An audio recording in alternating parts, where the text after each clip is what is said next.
దాని మీద ఆధారపడి ఉంటుంది అనమాట. మన మీడియా, మన వ్యవస్థ ఇదంతా.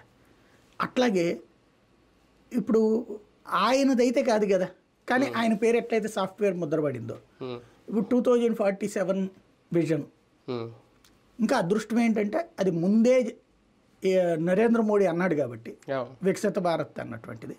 అది అప్పటికే ఓ ప్రచారం చేశారు. నరేంద్ర మోడీ చంద్రబాబుని పక్కకి తీసుకెళ్ళి టీ తాగేటప్పుడు, మీరు రాకపోవడం వల్ల నేను చాలా ఇబ్బంది పడుతున్నాను, తరచూ వస్తుండండి ఢిల్లీకి అని అన్నారు. అప్పుడు రాశారు కదా జ్యోతిలో, తరచూ రమ్మనమన్నారు, మీ సలహాలు తప్పనిసరి అవసరం, అసలు మీ విజన్ డాక్యుమెంట్ని స్ఫూర్తిగా తీసుకుని నేను వెళ్తున్నాను, మీరు మళ్ళీ మీరు 2020 అయిపోయింది కదా, నెక్స్ట్ దానికి విజన్ రాసిమని అడిగారు. చంద్రబాబు గారు వెంటనే ఇక్కడికి రాగానే మళ్ళీ మరుసటి రోజు వార్త కూడా వచ్చింది, ఫాలోఅప్ వార్త కూడా.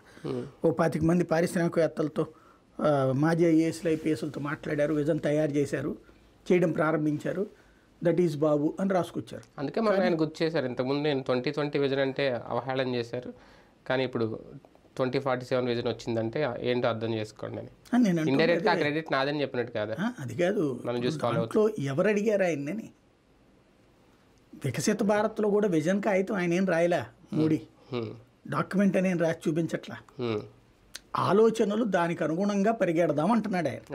2047 నాటికి దేశంలో నెంబర్ 1 అవుదాం అంటున్నాడు కానీ